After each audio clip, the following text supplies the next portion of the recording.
Hello दोस्तों, आप सभी का स्वागत है हमारे यूट्यूब चैनल पर। जैसा कि आप सबको पता है कि हम पंचवर्षीय योजनाओं के बारे में बात कर रहे थे। इससे पहले हम 8वीं पंचवर्षीय योजना तक बात कर चुके थे। आज के इस सेशन में हम 9वीं पंचवर्षीय योजना के बारे में बात करेंगे। तो चलिए आज हम के इस सेशन को स्टार्ट करते हैं। जैसा कि 9वीं पंचवर्षीय योजना की बात करते हैं तो 9वीं पंचवर्षीय योजना का जो टाइम पीरियड रहा है 1997 से 2002 तक, मतलब 1997 से 2002 तक इसका टाइम पीरियड रहा है। अब इसके आगे की बात करते हैं।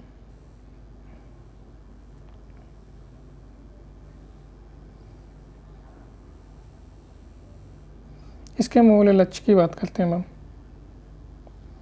इसका जो मूल लक्ष्य था सामाजिक न्याय, न्यायपूर्ण वितरण और समानता के साथ विकास, मतलब ऊंच नीच के बीच की जो खाई थी उसको ख़त्म करना, शहर और ग्रामीण के बीच की जो खाई है उसको ख़त्म करना, ये इसके मूल लक्ष्य थे। अब आगे बात करते हैं। इसका जो मॉडल था वो मॉडल था उदारीकृत मॉडल। उदारीकृत मॉडल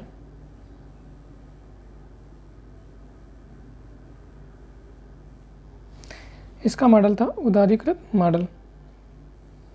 अब आगे बात करते हैं। इसका जो मुख्य उद्देश्य था पूर्ण पैमाने पर रोजगार, पूर्ण पैमाने पर रोजगार, और आगे था घरेलू संसाधनों में आत्मनिर्भरता, महिला सशक्तिकरण, तीव्र औद्योगिकरण, खाद्य और पोषण सुरक्षा, और आगे जो इसका उद्देश्य था निजी निवेश को प्रोत्साहित करना। जैसा कि बीजेपी गवर्नमेंट, जो भाजपा सरकार है, वो प्राइवेटाइजेशन पे ज़्यादा विश्वास करती है। तो उस समय भाजपा की सरकार थी जिसमें से प्रधानमंत्री थे अटल बिहारी वाजपेयी जी। अब हम आगे की बात करते हैं इसके अनुमानित लक्ष्य की। इसका जो अनुमानित लक्ष्य था वो था जीडीपी का 6.5%, 6.5% था, और जो हमें प्राप्त हुआ था जीडीपी का 5.4% प्राप्त हुआ था। इसका कारण ये था कि सन 2000 में कारगिल का युद्ध। अब हम आगे बात करते हैं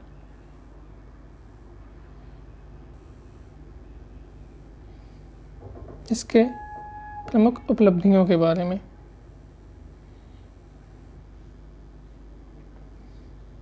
इसके प्रमुख हम उपलब्धियों के बारे में बात करते हैं। इसमें क्या था, सार्वजनिक क्षेत्र के उपक्रमों को रणनीतिक तथा गैर रणनीतिक वर्ग में विभाजित किया गया था। 1997 में पीएसयू को स्वायत्तता प्रदान करने के लिए नवरत्न तथा मिनी रत्न की श्रृंखला शुरू की गई थी। नवरत्न तथा मिनी रत्न की श्रृंखला शुरू की गई थी। आगे क्या हुआ था कि 1997 में ही 1997 में ही स्वर्ण जयंती शहरी रोजगार योजना शुरू की गई थी। 1997 में ही स्वर्ण जयंती शहरी रोजगार योजना शुरू की गई थी। इसके बाद हुआ था 1998 में गंगा कल्याण योजना शुरू की गई थी। कब की गई थी? 1998 में गंगा कल्याण योजना शुरू की गई थी। फिर इसके बाद क्या हुआ था कि प्रधानमंत्री ग्राम सड़क योजना चालू की गई थी। प्रधानमंत्री ग्राम सड़क योजना शुरू की गई थी। हम आगे बात करते हैं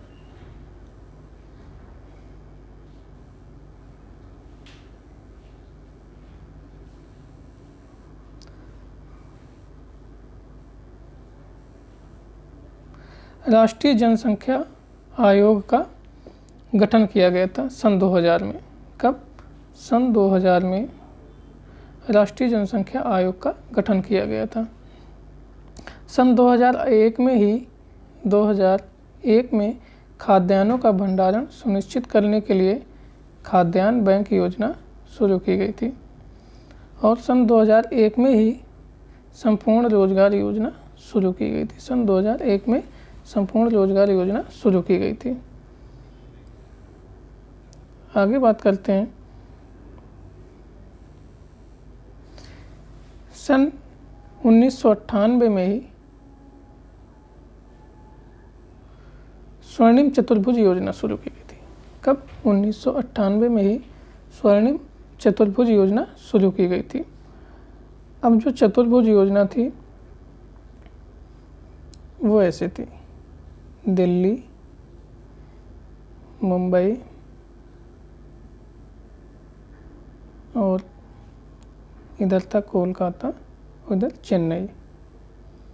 ये नेशनल हाईवे,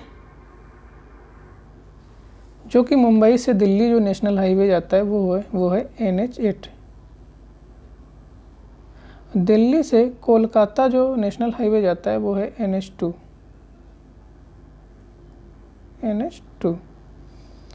मुंबई से जो चेन्नई नेशनल हाईवे जाता है वो है NH4।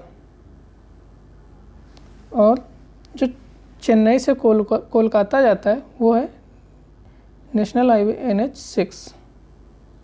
NH6।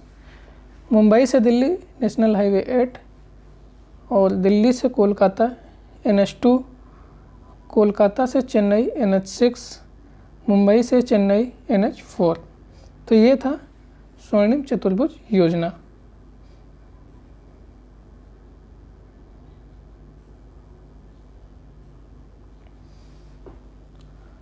अब इसके बाद स्वर्णिम चतुर्भुज योजना कब हुई थी? 1998 में।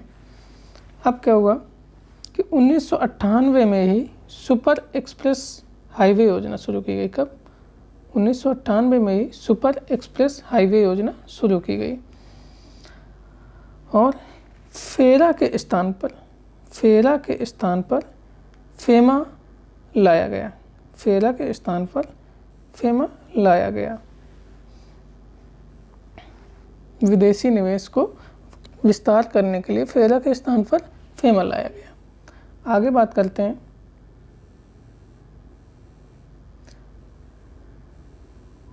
हालांकि यह योजना अपने विकास दर के अपने निर्धारित लक्ष्य को प्राप्त करने में असफल रही। हालांकि यह योजना अपने विकास दर के अपने निर्धारित लक्ष्य को प्राप्त करने में असफल रही। इसका रीज़न ये था कि सन 2000 में जो कारगिल का युद्ध रहा।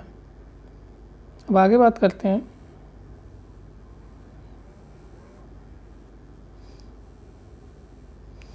किंतु इस योजना अवधि के अंतर्गत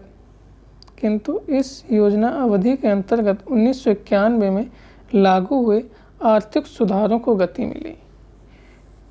किंतु इस योजना के अवधि के अंतर्गत में 1991 में लागू हुए आर्थिक सुधारों को गति मिली। तो गाइस, अगर आपको हमारा वीडियो अच्छा लगा हो तो आप इस वीडियो को लाइक करें, कमेंट्स करें और शेयर ज़रूर करें। अगर आप मेरे चैनल में नए हैं तो आप मेरे इस चैनल को सब्सक्राइब कर लें। जय हिंद।